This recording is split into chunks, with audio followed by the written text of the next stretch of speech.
Iran இடையே இன்று 9வது நாளாக தீவிர போர் நடக்கிறது. அணு ஆயுதங்கள் வைத்திருக்கும் அமெரிக்காவும் இஸ்ரேலும் எந்த காரணத்தை கொண்டும் தங்கள் எதிரி நாடான ஈரானிடம் அணு ஆயுதம் இருக்கக்கூடாது என்று உறுதியாக நிற்கின்றன. அதன் விளைவாக வெடித்ததுதான் இந்த போர். இஸ்ரேலும் ஈரானும் மாறி மாறி குண்டு வீசி வரும் நிலையில் அதிர்ச்சியான சம்பவம் ஒன்று இப்போது ஈரானில் நடந்திருக்கிறது. அந்த நாட்டில் உள்ள செம்னான் என்ற நகரில் இருந்து 27 கிலோமீட்டர் தூரத்தில் சக்தி வாய்ந்த நிலநடுக்கம் ஏற்பட்டுள்ளது. பூமிக்கு அடியில் 10 கிலோமீட்டர் தூரத்தில் ஏற்பட்ட நிலநடுக்கம் ரிக்டர் அளவுகோலில் 5.2 பதிவானது. ஈரான் தலைநகர் டெஹ்ரானிலிருந்து கிட்டத்தட்ட 250 கிலோமீட்டர் தூரத்தில் இந்த இடம் இருக்கிறது. நிலநடுக்கம் ஏற்பட்ட இடத்துக்கு பக்கத்தில் உள்ள செம்னான் நகரில் ஈரானின் விண்வெளி ஆராய்ச்சி மையமும் ஏவுகணை தளமும் இருக்கிறது. இதனால் ஈரான் அணு ஆயுதத்தை சோதித்து இருக்கக்கூடுமோ என்றும் அதன் விளைவாகவே நிலநடுக்கம் வந்திருக்கலாமோ என்ற சந்தேகம் ஏற்பட்டுள்ளது. ஒருவேளை அப்படி நடந்தால் இந்த போரில் மிகப்பெரிய திருப்புமுனையாக இது இருக்கும். ஏனென்றால் இப்போது வரை ஈரானிடம் அணு ஆயுதம் இல்லை என்றே உலக நாடுகள் நம்புகின்றன. அணு ஆயுதம் தயாரிக்க வேண்டும் என்றால் 90% செறிவூட்டிய யுரேனியம் வேண்டும்.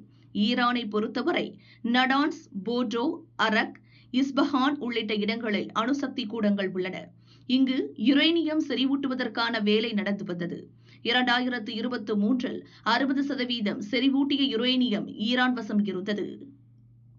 இதுவே கடந்த ஆண்டு இறுதியில் 83.7% செறிவூட்டிய யுரேனியத்தை ஈரான் இருப்பு வைத்திருந்தது ஆய்வில் தெரியவந்தது.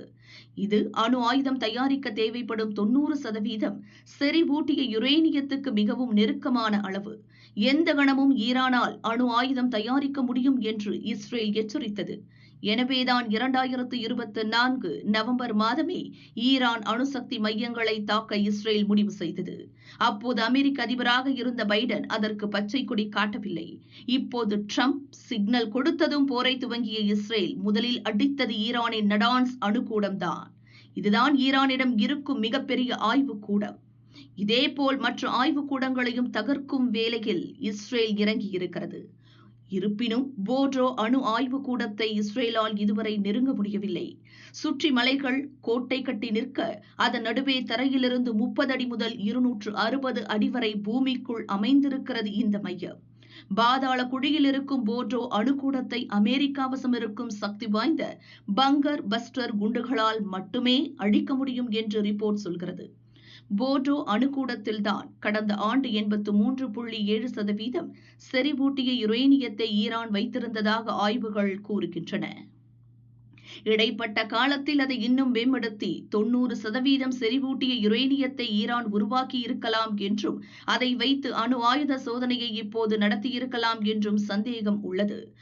பொதுவாக அடிக்கடி நிலநடுக்கம் தாக்கும் பகுதிகளில் ஈரானும் ஒன்று.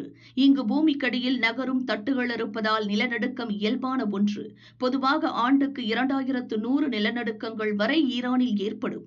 2006 முதல் 2015 வரை மட்டும் 96,000 நிலநடுக்கங்கள் ஈரானை தாக்கின. இருப்பினும் பெரும்பாலானவை லேசான அதிர்வுகளாகவே இருக்கும். ஆண்டுக்கு 15-16 நிலநடுக்கங்களே ரிக்டர் அளவுகோலில் 5க்கு மேல் பதிவாகும். இப்படி ஒரு சூழலில் 5.2 ரிக்டரில் திடீர் நிலநடுக்கம் வந்திருப்பதுதான் ஈரான் மீது சந்தேக கண்விழ காரணமாகிவிட்டது. ஒருவேளை ஈரான் அணு ஆயுத சோதனை நடத்தியிருந்தால் பூமிக்கடியில் ஆயுதங்களை வெடிக்க வைத்திருக்க வேண்டும். அதன் மூலம் ஏற்பட்ட அதிர்வு நகரும் தட்டுகளில் பாதிப்பை ஏற்படுத்தி நிலநடுக்கத்தை வரவைத்திருக்க வேண்டும். ஆனால் இதுதான் உண்மையில் நடந்ததா என்பது உடனடியாக தெரியவில்லை. இயற்கையாக வரும் நிலநடுக்கத்துக்கும் அணு ஆயுத சோதனை போன்றவற்றால் வரும் நிலநடுக்கத்துக்கும் வித்தியாசம் உண்டு. இதை புவியியல் ஆராய்ச்சியாளர்கள் கண்டுபிடித்து விடுவார்கள். இப்போது ஈரான் நிலநடுக்கம் பற்றியும் அந்த ஆய்வில் பலர் களமிறங்கி இருக்கின்றனர். முதல் கட்ட ஆய்வு முடிவில் ஈரான் அணு ஆயுத சோதனை நடத்தியிருக்க வாய்ப்பில்லை என்று அமெரிக்க புவியியல் ஆய்வு மையம் கூறியிருக்கிறது. இருப்பினும் இது தொடர்பான விரிவான ஆய்வு தொடர்கிறது என்று வல்லுநர்கள் கூறுகின்றனர்.